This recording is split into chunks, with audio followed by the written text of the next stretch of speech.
Pero bueno, vamos a tratar el tema. Los pastores también necesitamos ser discipulados. Y quizás suena raro. La mayoría de las veces que imaginamos la labor de un pastor es discipulando a otros. Y para esto el hermano Russell ha tomado la primera parte en la enseñanza, la primera que se ha dado, explicándonos lo que es el discipulado. El discipulado, muchos erróneamente piensan que es un librito, ¿verdad? O un programa de varias lecciones para tu crecimiento espiritual, como si fuera una clase, ¿verdad? Como una predicación. Y quizá lo tratamos de hacer un poquito más interactivo, pero básicamente son dos personas abriendo la Biblia o abriendo un librito y hablando directamente de esos temas, de ese librito. Pero el discipulado va mucho más allá de simplemente un programa, un librito, algunas cosas que tú tienes que saber. El discipulado es un estilo de vida. El discipulado no es otra cosa más que compartir tu vida. Compartir no solamente tu conocimiento, pero compartir de ti mismo. Ahora, una de las cosas que tenemos que entender al hablar de las relaciones humanas, de relacionarnos con los demás, nuestros semejantes, es que a veces pensamos que lo que necesitamos es compartir cosas físicas que yo tengo, ¿verdad? El regalo más grande no es un objeto. El regalo más importante que tú puedas dar no es algo que tú puedas costear, que tú puedas comprar y dar.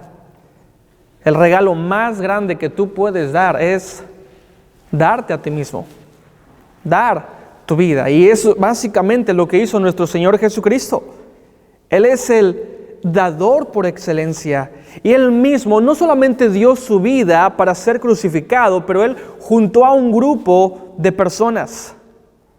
Y el Señor Jesucristo llevó un discipulado. Él estuvo discipulando. Este es el discipulado en su estado más puro. Él compartió su vida con 12 hombres. Jesucristo estuvo comiendo con ellos. Jesucristo estuvo durmiendo en algunas ocasiones con ellos. Jesucristo estuvo platicando con ellos. Jesucristo compartió su vida. Y ese es el punto central de lo que es el discipulado. El discipulado es simplemente compartir tu vida. También compartir tu conocimiento, pero no se basa y no se enfrasca solo en el conocimiento. Tienes que compartir tu vida. Eso es el discipulado. Pero bueno, lo que hemos visto y en el tema es que los pastores también necesitamos ser discipulados. Ahora, yo quiero hacerte una pregunta que, aunque no levantes la mano o aunque no lo digas, yo sé cuál es la respuesta, pero como quiera lo voy a hacer, como quiera te voy a preguntar. ¿Cuántos de nosotros en alguna ocasión hemos estado desanimados? La respuesta es que todos. ¿Sabes? Muchas veces nosotros como líderes, todos aquí somos líderes de alguna forma en la iglesia, quizá no como pastores, pero líderes en algún área en la iglesia, pero todos nosotros nos hemos sentido en alguna ocasión, o más de alguna ocasión, como Elías. ¿Recuerdas a Elías, el profeta? Es llamado el profeta de fuego. Y justamente después de un momento tan importante y un momento tan sorprendente, no solamente para la nación de él, para las personas, inclusive para los que no creían en el Dios verdadero, y estoy hablando de la historia del Monte Carmelo. Cómo Dios hizo descender fuego del cielo para consumir el holocausto que Él había hecho, demostrando que Dios, Jehová, era el único Dios verdadero. Y nos gustaría a todos encontrarnos en esa etapa espiritual en nuestras vidas siempre, ¿verdad?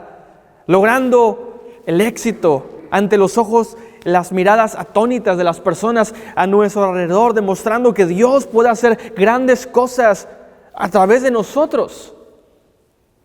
Pero la imagen que muchas veces habrá en nuestros ministerios no es la imagen de ese Elías haciendo descender a través de una oración fuego del cielo, sino lo que sucede después de ese momento tan glorioso.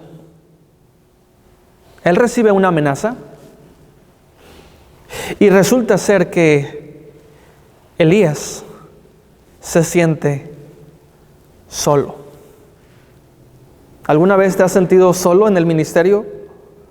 ¿Alguna vez te has sentido que hay muchas personas a tu alrededor, muchas personas a las que tú ministras, pero emocionalmente, anímicamente, espiritualmente, te sientes solo? Hay momentos así, donde nos sentimos solos. Hay momentos donde somos tentados por Satanás mismo.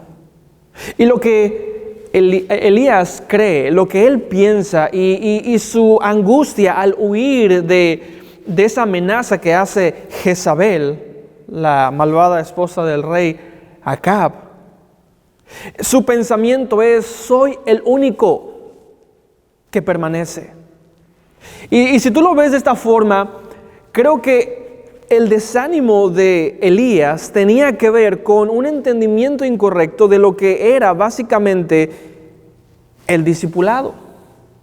Porque él dice, inclusive él en esa historia, estamos en Primera de Reyes capítulo 19, Dios le pregunta a Elías, ¿qué haces aquí? Y él dice, es que estoy solo. Estoy solo. Me siento solo, Dios. Dios le pregunta, ¿qué haces? Y él dice, me siento solo. A veces nos sentimos así en el ministerio. Nos sentimos solos. Pero Dios le recuerda a Elías lo que es el ministerio.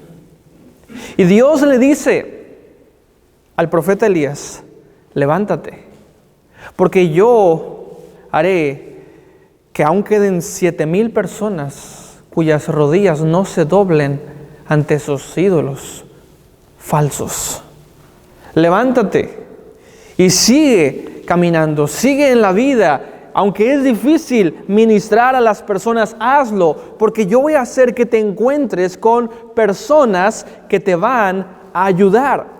Y él le dice, tú vas a ungir a Eliseo y tú vas a ungir a otras 2 personas más.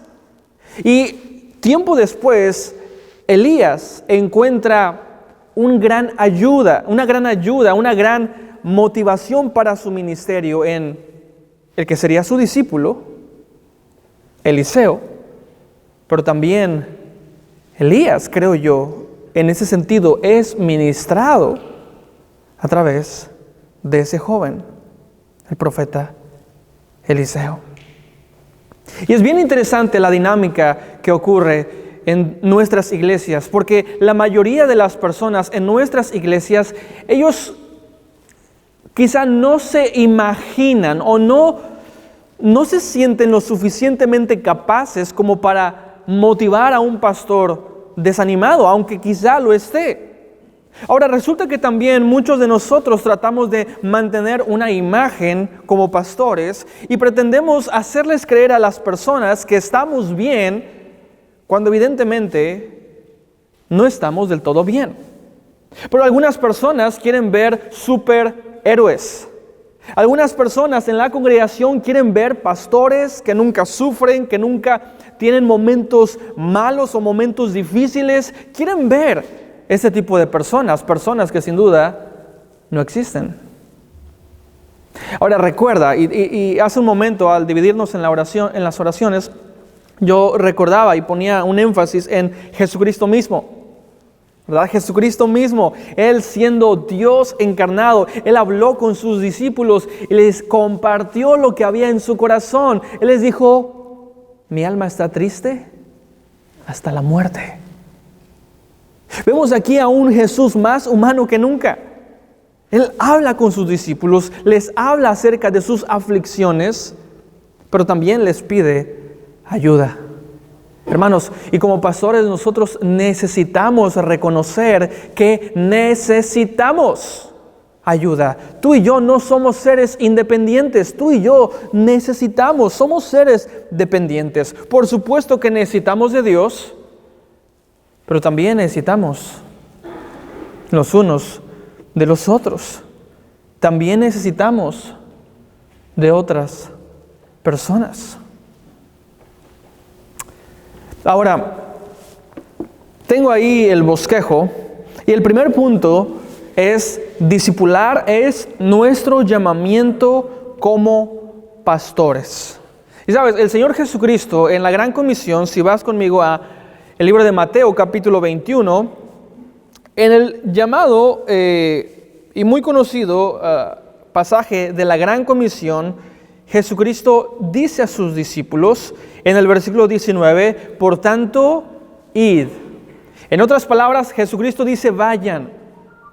Y esta es la estrategia de Dios. ¿Sabes? Lo que encontramos muchas veces en las iglesias el día de hoy es que la estrategia la hemos querido modificar. Porque nosotros no estamos yendo. ¿Y sabes cuál es la estrategia que hemos utilizado erróneamente? Le decimos a las personas, vengan a la iglesia. Casi siempre personas en la congregación o miembros pretenden que sus responsabilidades terminan con la Gran Comisión simplemente invitando a sus compañeros, a sus vecinos a la iglesia. Y es lo más cercano que tristemente muchos están de evangelizar. No comparten de Jesús. Muchos porque se sienten no calificados, sienten que no tienen tanto conocimiento. Pero el asunto es que la estrategia de Dios nunca fue que vengan a un lugar. Jesucristo les dijo a sus discípulos, ustedes vayan, ustedes tomen la iniciativa de ir. Hablen a las personas, comuníquense con ellos, relaciónense con ellos. La excusa que muchos ponen es que tal vez no tienen el deseo las personas de escuchar, tal vez no me van a hacer caso, tal vez están llenos de vicios, están con tantas cosas como el entretenimiento, están ocupados en cualquier otra cosa y no me van a escuchar. Pero Jesucristo mismo les exhorta a sus discípulos al hablarles y les dice, levanten sus ojos. Ustedes dicen, todavía falta tiempo para la cosecha, pero vean cómo están los campos, ya están blancos, están listos para la siega. Y hay personas en las que Dios ha preparado sus corazones para salvación y solamente falta que alguien de nosotros les hable. Y eso, hermanos, es, por supuesto, nuestra responsabilidad como pastores. Y repito, no es solamente algo de los pastores, pero es algo que todo creyente debe de hacer. Compartir. Lo ponemos a veces en términos de evangelizar, pero es básicamente el discipular. No solamente compartir información, pero compartir tu vida. Compartir tu vida. Ahora, yo creo que Dios no te va a pedir cuentas por las personas que nunca conociste, pero Dios te va a pedir cuentas por las personas a las cuales tuviste todos los días, por esas personas tan cercas en tu círculo de amistad, pero nunca les hablaste. Dios te va a exigir cuentas de esas personas. Pero al hablar del pastorado y al hablar de nuestras responsabilidades como pastores de hacer discípulos, es necesario también reconocer que nuestro Señor Jesucristo es el máximo ejemplo de lo que es el discipulado. Jesucristo mismo, Él compartió su vida con las personas. Hubo un grupo selecto de 12, los llamados apóstoles. Pero sabes, también había muchas más personas que querían platicar con Jesucristo, que querían convivir con Él. Y sabes, lo que vemos en los evangelios es que Jesucristo siempre fue accesible. Jesucristo siempre estuvo dispuesto a compartir de su vida con las demás personas. Es difícil. Pero si dejamos de ver a las personas como responsabilidades, si dejamos de ver el ministerio que tenemos que tener con ellos como algo que yo tengo que hacer como líder o como pastor, es que tengo que ir a evangelizar, es que tengo que ir a visitar a los enfermos en la congregación y hacer estas cosas que se supone que un pastor o un líder de la iglesia debe de hacer. Si dejamos de ver a las personas como responsabilidades y comenzamos a verlas como oportunidades que Dios nos da para ser de influencia en ellos, hermanos, nuestras vidas y sus vidas cambiarían. No estamos hablando de objetos, ni estamos hablando de responsabilidades. Estamos hablando de seres creados a imagen de Dios, con un valor tan grande para Dios que Él mismo mandó a Jesucristo para dar su vida por ellos. Entonces lo que está en juego aquí es mucho. Y repito, nosotros somos llamados como pastores a discipular. Tú y yo tenemos la responsabilidad, hermano, de compartir vida. Compartir no solo conocimiento, pero compartir tiempo con personas. Pero quiero que te pongas a pensar por unos momentos,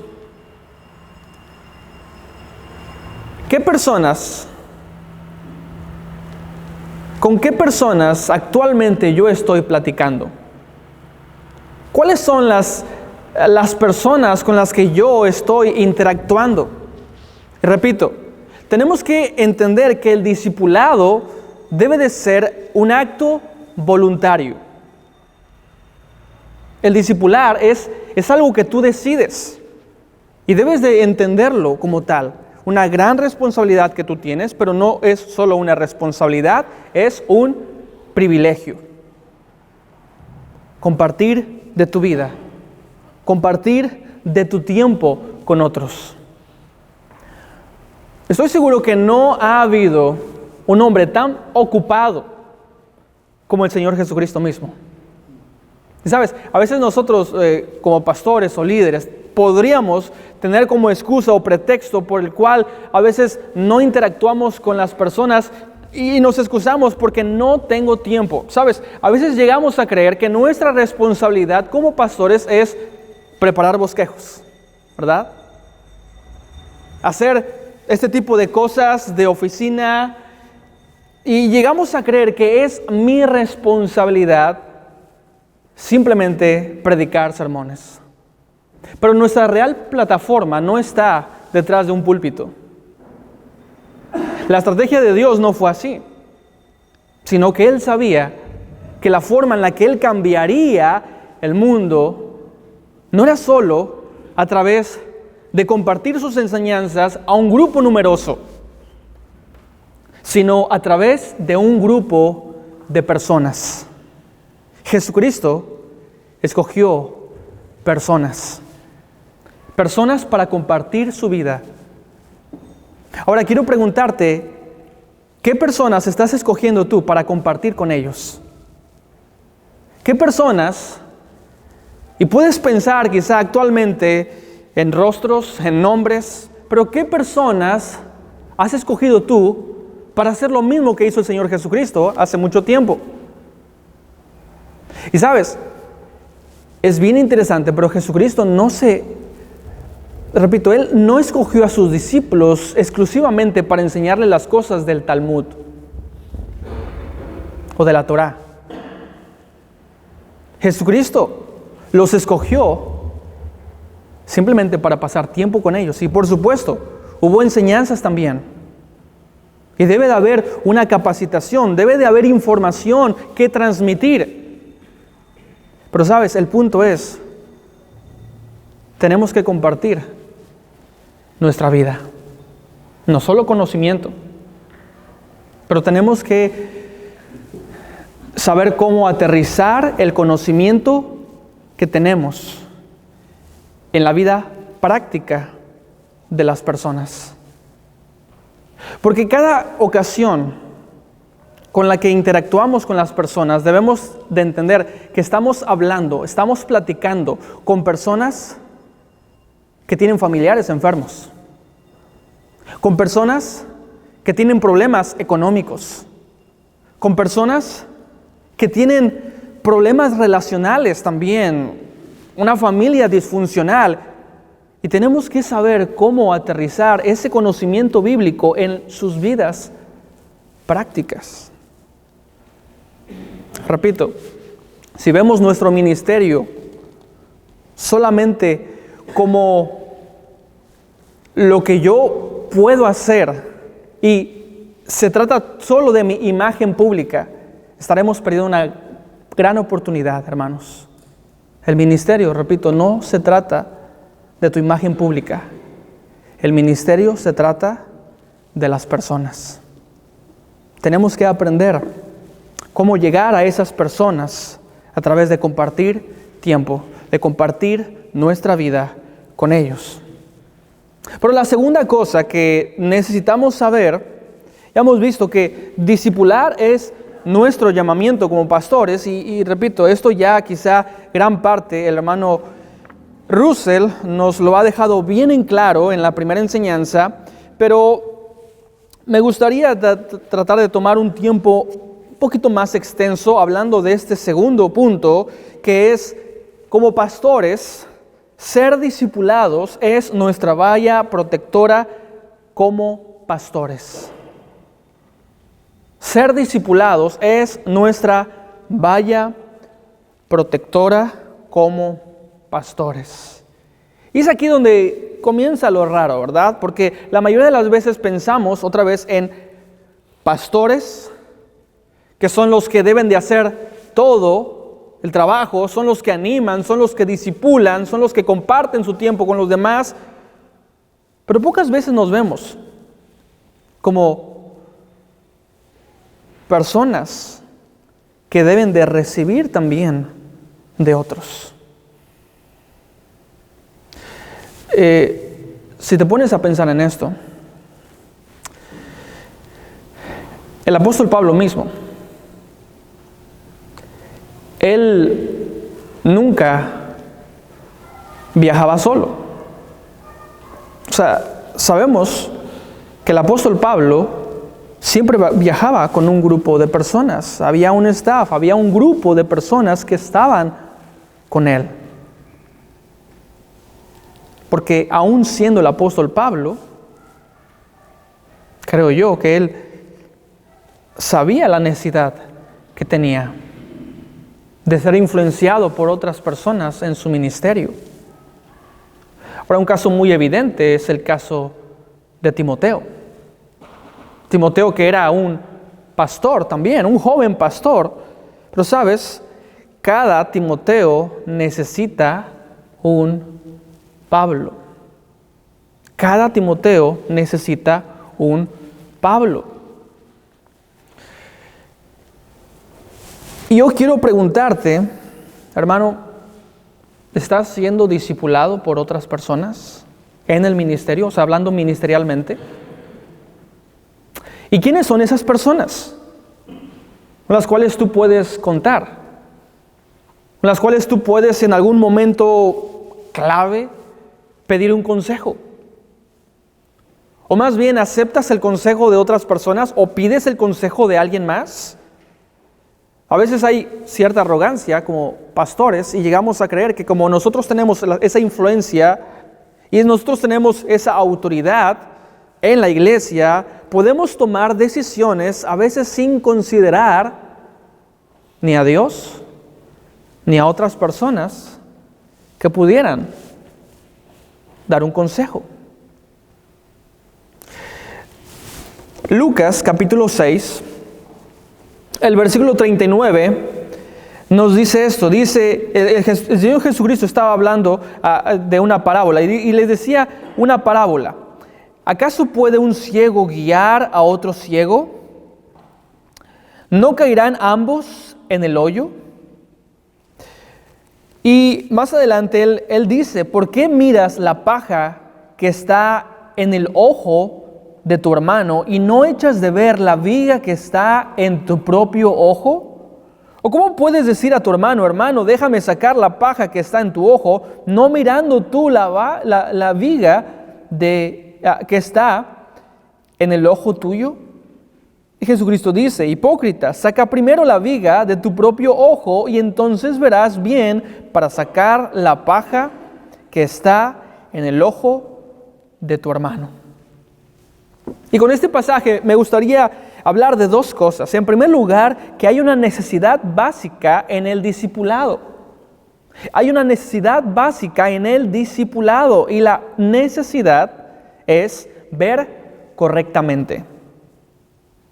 Necesitamos ver correctamente. Y la pregunta que alza el Señor Jesucristo es, ¿por qué miras la paja?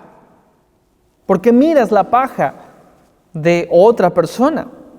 Y precisamente la observación consiste en identificar correctamente el problema. Y para discipular, para compartir nuestra vida, tenemos que ver las necesidades que hay en las personas. Tenemos que prestar atención a las señales que las mismas personas voluntaria o involuntariamente muestran o dan. Y a veces se ve en la cara, ¿verdad? Se ve en el rostro de las personas cuando hay desánimo. A veces se ve en su apatía a ciertas actividades. Podemos nosotros detectar cuando hay un problema en las personas. Nosotros tenemos que ver correctamente. Esta es la necesidad del discipulado. Ver la paja. Pero sabes, lo interesante de esto es que Jesucristo, si tú ves la paja de tu hermano, hay algo más importante. Y la segunda cosa es que hay una meta principal del discipulado. Y la meta principal es escuchar correctamente. Escuchar correctamente. El versículo 42 dice, ¿cómo puedes decir a tu hermano? ¿Cómo puedes decir a tu hermano? Ahora, creo que estaríamos todos de acuerdo en decir que un buen consejero o un buen discipulador no solo sabe hablar, pero también sabe escuchar. Y esta es una dinámica bien importante entre el hablar y el escuchar. Entonces, para ver correctamente, necesitamos también escuchar correctamente. Pero a veces, la situación es que solo vemos la paja que está en el ojo de los demás. A veces la tendencia es solo como líderes ser muy meticulosos cuando vemos que alguien más en la congregación está fallando. Y queremos a veces remover esas pajas. Queremos ayudar a las personas. Y para eso los citamos a veces, vamos a ellos y tratamos de, con palabras pues a veces diplomáticas, decirle, hermano, he visto que estás fallando en esta situación o en este ministerio, lo que sea. Y somos expertos en hacer esto. Pero el riesgo y el peligro es lo que Jesucristo dice: hipócrita. Porque no solamente se trata de remover pajas en los ojos de los demás, pero a veces no nos damos cuenta que hay una viga frente a nosotros. Y creo que como líderes a veces tenemos ese enorme problema, porque el orgullo de pronto no nos deja ver. El orgullo nos ha dejado ciegos y nos creemos intocables, creemos que no necesitamos de consejo, no necesitamos de ayuda, no necesitamos a personas quienes nos vayan guiando. A veces llegamos a creer que nosotros podemos hacer el trabajo solos. Pero hermanos, nosotros también debemos ser discipulados. Nosotros también debemos, así como damos consejo a otros, así como tratamos de inclusive hablar de los problemas de otros, tenemos que entender que nosotros también tenemos pecados. Nosotros también tenemos problemas, pecados que deben de ser confesados. Hay un autor que disfruto mucho cuando lo leo, y él se llama Paul David Tripp, y él escribe algo precisamente en este punto, y lo voy a leer. Es una cita de uno de sus libros. Dice: somos demasiado habilidosos en mirar nuestro propio mal y ver el bien. Somos mucho mejores en ver el pecado, la debilidad y las faltas de los demás que ver los nuestros propios.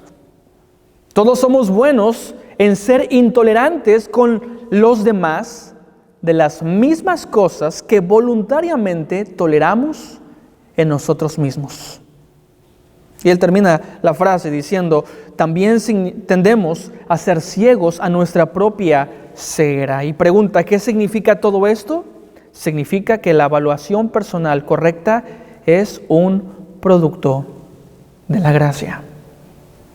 En otras palabras, necesitamos, antes de remover la paja de los ojos de los demás, saber de nuestros propios pecados. Hermanos, saber que también nosotros como líderes necesitamos ayuda. Todos nosotros necesitamos a personas cerca de nosotros que nos mantengan con los pies sobre la tierra, que nos exhorten, que nos confronten y que nos hagan ver cuando estamos haciendo las cosas mal.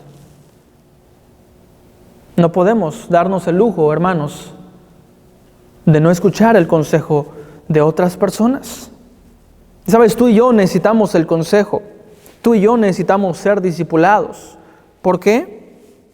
Bueno, porque los estudios indican que más de 2,000 pastores abandonan el ministerio cada mes. Esto es lo que dicen las estadísticas. Más de 2,000 pastores abandonan el ministerio cada mes. Y también hay un grupo, se llama Enfoque a la Familia. Es un grupo de creyentes, ¿verdad?, que hace estudios, y ellos indicaron que el 80% de los pastores y el 84% de sus cónyuges están desanimados o lidiando con la depresión. Estamos hablando de líderes, estamos hablando de pastores. El 80%, el 84% también de los cónyuges de los líderes, o de los pastores en este caso, están batallando con la depresión, están batallando con el desánimo. Y otras estadísticas indican que el 90% de los pastores trabajan más de 46 horas a la semana. El 80% cree que el ministerio pastoral afectó negativamente a sus propias familias. El 33% cree que el ministerio es un peligro para su familia. El 75% reportó una crisis de estrés intenso al menos una vez en su ministerio. El 50% se sintió incapaz de satisfacer las necesidades del trabajo. El 90% se sintió mal entrenado para enfrentar las demandas del ministerio. El 70% dice tener una poca autoestima comparado con los primeros años de su ministerio. El 40% reportó tener un conflicto serio con algún hermano en la congregación al menos una vez cada mes.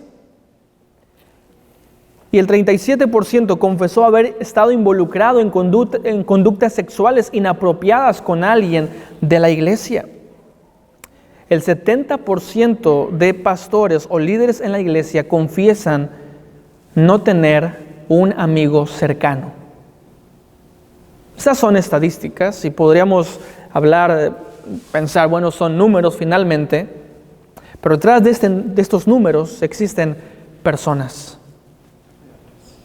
Detrás de estos números existen pastores, líderes como tú y como yo.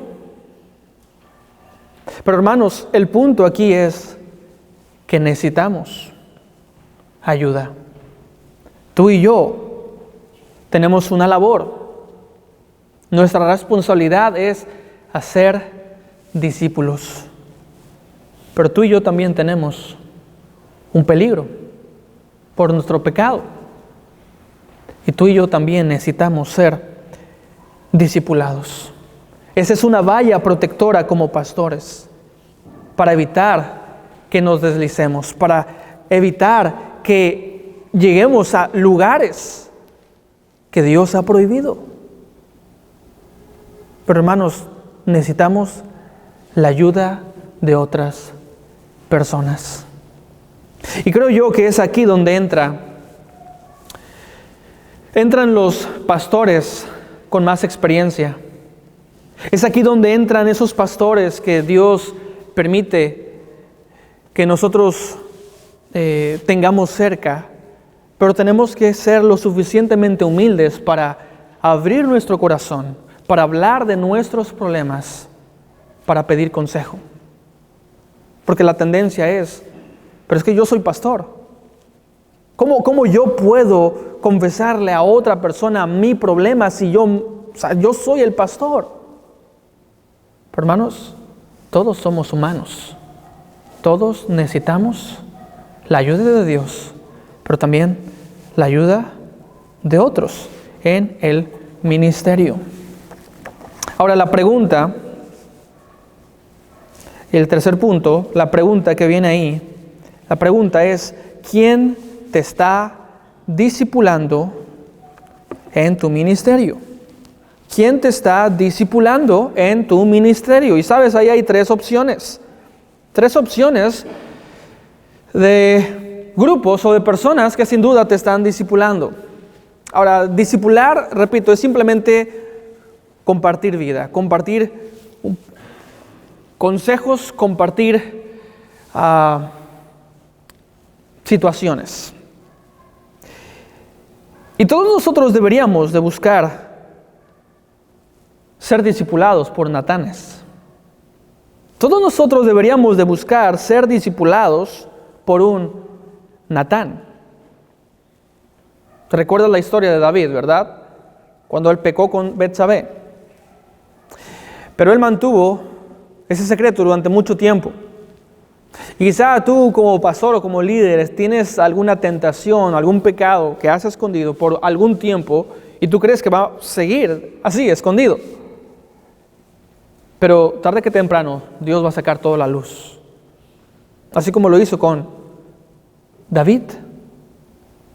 Dios envía a Natán a hablarle al rey David, a ese líder del pueblo, a ese hombre que pensó que no necesitaba ayuda de nadie más, a ese hombre que pensó que sería preferible guardar en silencio lo que estaba pasando, porque ¿qué iba a pasar si él hablaba del pecado que había hecho con Betsabé y luego con Urías?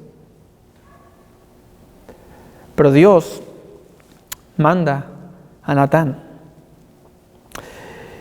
Y vemos el ejemplo de Natán, de una confrontación amorosa. Una confrontación amorosa. Y en Primera de Samuel, capítulo 12, vemos esta historia. Primera de Samuel 12, el versículo número 13.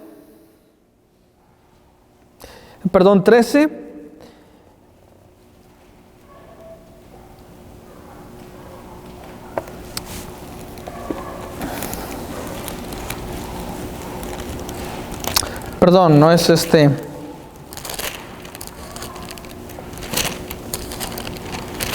Pasaje. Es segunda, no primera, perdón, es segunda de Samuel, capítulo 12. Y en el versículo 13 y 14 dice así: entonces dijo David a Natán, pequé contra Jehová. Y Natán dijo a David, también Jehová ha remitido tu pecado, no morirás, mas por cuanto con este asunto hiciste blasfemar a los enemigos de Jehová, el hijo que te ha nacido ciertamente morirá. Ahora, lo que vemos en el profeta Natán es la imagen de cómo debe de ser el discipulado. Una confrontación amorosa.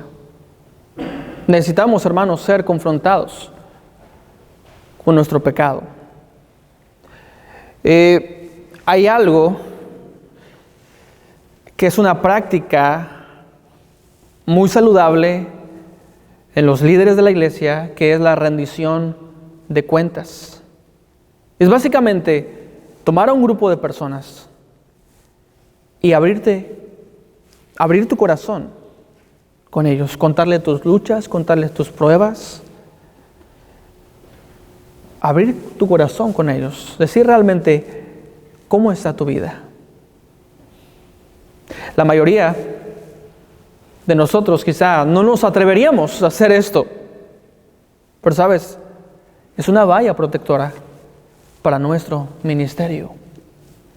Necesitamos a personas espiritualmente maduras cerca de nosotros, que mantengan nuestros pies en la tierra, que mantengan nuestro corazón y nuestra mente en el lugar correcto.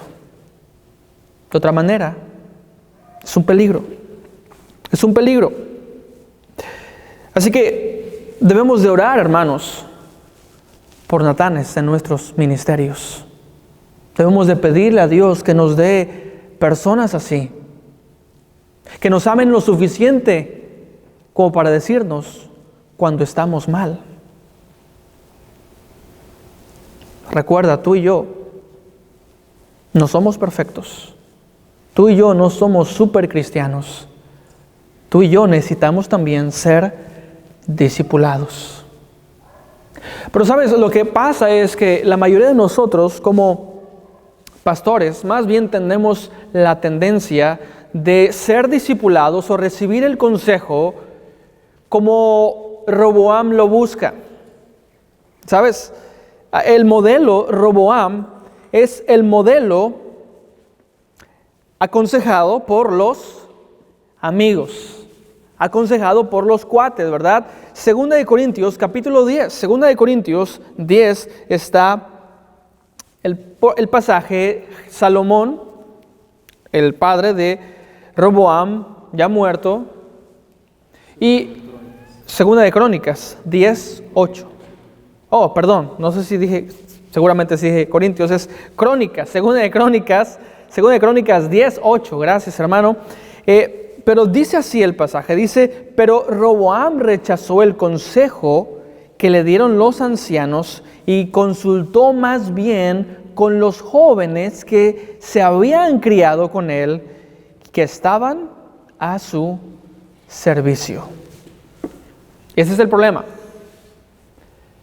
Y a veces como pastores o como líderes tenemos la tendencia a recurrir a las personas que sabemos que nos van a dar el consejo que queremos escuchar. O es posible que estés porque en nuestras iglesias Hay personas que creemos por la cantidad de diezmos que den, por la cantidad de tiempo y de servicio que den, nos importa mucho lo que digan ellos. Nos importa mucho escuchar la opinión de ellos. Y tristemente, cuando llegamos a consultar a personas motivados por segundos intereses y no buscamos el consejo de Dios, cuando buscamos a personas que sabemos que nos darán el consejo que queremos escuchar, hermanos, es ponernos en una situación riesgosa. Y fue el caso de Roboam. En lugar de escuchar a los consejeros de su padre, de Salomón, y sabes, aún el hombre más sabio del mundo tenía la necesidad de tener consejeros. Y tú y yo necesitamos también tener consejeros, tener personas que puedan influenciarnos a nosotros a través de sus consejos, a través de su experiencia. Pero el caso es que Roboam no quiso escucharlos. Roboam decidió escuchar a esos jóvenes que se habían criado con él y que iban a darle el consejo que en realidad él ya en su corazón había dispuesto a escuchar. A veces podríamos estar siendo discipulados con este modelo, el modelo de los diáconos. Puse diáconos, ¿verdad? No es nada contra los diáconos, si es que hay diáconos en nuestra iglesia, pero es ese grupo de personas que creemos que son influyentes, que son personas que ciertamente tienen cierto poder. Pero hermanos, busquemos el consejo de Dios y busquemos el consejo de personas maduras, no solo con poder eclesiástico en las iglesias, sino con ese poder de la sabiduría, ese poder de la madurez espiritual en nuestras iglesias. Y el tercer punto es el modelo de Jezabel. ¿Sabes? Ahí dice aconsejado por su esposa problemática. Yo sé que aquí hay mujeres también.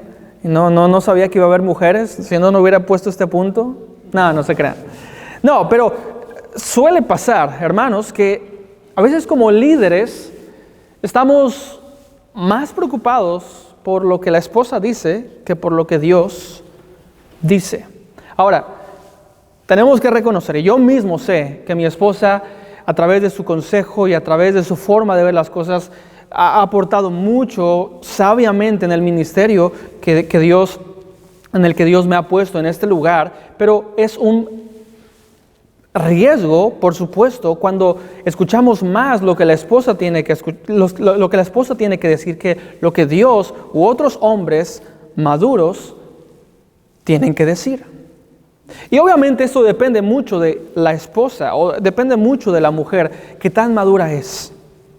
¿Cómo está su vida espiritual? Y el punto es Jezabel, ¿verdad? Todos nosotros conocemos a esta mujer que es mencionada en la Biblia. Primera de Reyes, es la esposa de Acab. Y sabemos que ella no solamente puso el corazón de Acab lejos de Dios, pero también ella logró que el corazón de todo el pueblo de Israel se mantuviera lejos de Dios. Por supuesto, no significa que las mujeres no tienen un consejo válido, y también sabemos que en la Biblia hay mujeres muy, pero muy sabias, muy prudentes. Está el caso de Abigail, por ejemplo. ¿Recuerdas cuando está Nabal, la viña era de Nabot, ¿verdad? Está Nabal muy enojado y despreciando, rechazando a David, que quería ayuda, que quería asilo. Y David viene dispuesto a luchar contra él, pero sale esta mujer, Abigail, prudentemente y calma a David. Está el caso también de Débora, una mujer que inclusive fue líder, una juez en un tiempo crítico para la nación de Israel. Y está el caso también de Esther. mujeres que hablaron con prudencia, mujeres que inclusive Dios usó. Pero, hermanos, la Biblia habla de una forma tan clara respecto al ministerio de la mujer en la congregación. El asunto es este: los hombres somos los encargados delante de Dios para tomar decisiones, para ministrar en la iglesia. Pablo establece en Primera a los Corintios capítulo 14. Vamos a Primera a los Corintios capítulo 14, versículos 33. 33 dice: pues Dios no es Dios de confusión, sino de paz. Y luego dice: como en todas las iglesias de los santos, vuestras mujeres callen en la congregación, en las congregaciones, porque les es permitido hablar, sino que estén sujetas, como también la ley lo dice. Y si quieren aprender algo, pregunten en casa a sus maridos, porque es indecoroso que una mujer hable en la congregación. Debe de haber una sumisión de la esposa a su cónyuge, el hombre, el marido, el hombre de la casa. Pero lo que encontramos en el caso de Jezabel fue lo opuesto. De hecho, ella estaba aconsejando a Acab matar a ese hombre que no quería venderle su viña. Así que, hermanos, estos tres modelos, tú y yo los podemos escoger en cuanto al discipulado que necesitamos.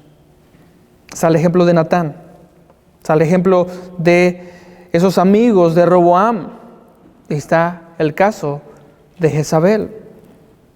¿Sabes? Debemos de orar por Natanes en nuestras vidas. Todo Timoteo necesita un Pablo. Tenemos que entender que necesitamos compañeros en este viaje. No estamos solos. Y aunque hay momentos que nos sentimos como Elías, después de recibir esa amenaza de Jezabel, nos sentimos solos, nos sentimos en una cueva, aislados. Dios nos recuerda que aún hay personas que son poderosos aliados en nuestra vida ministerial. Vamos a orar. Padre, gracias por tu palabra y gracias porque podemos ser confrontados a través de tu palabra y recordar lo necesitados que estamos. Padre, perdónanos porque a veces hay arrogancia en nuestro corazón y hay soberbia. Pero confesamos, Dios, cualquier pecado y te pedimos que tú nos ayudes. Que podamos encontrar aquí mismo, en los pastores reunidos, hermanos que pueden aconsejarnos, hermanos en los que podemos ciertamente confiar. Y que, Padre, podamos lograr más y mejores cosas para tu gloria. Gracias porque tú eres fiel y gracias, Dios, por este tiempo y por este estudio. En Cristo Jesús oramos. Amén.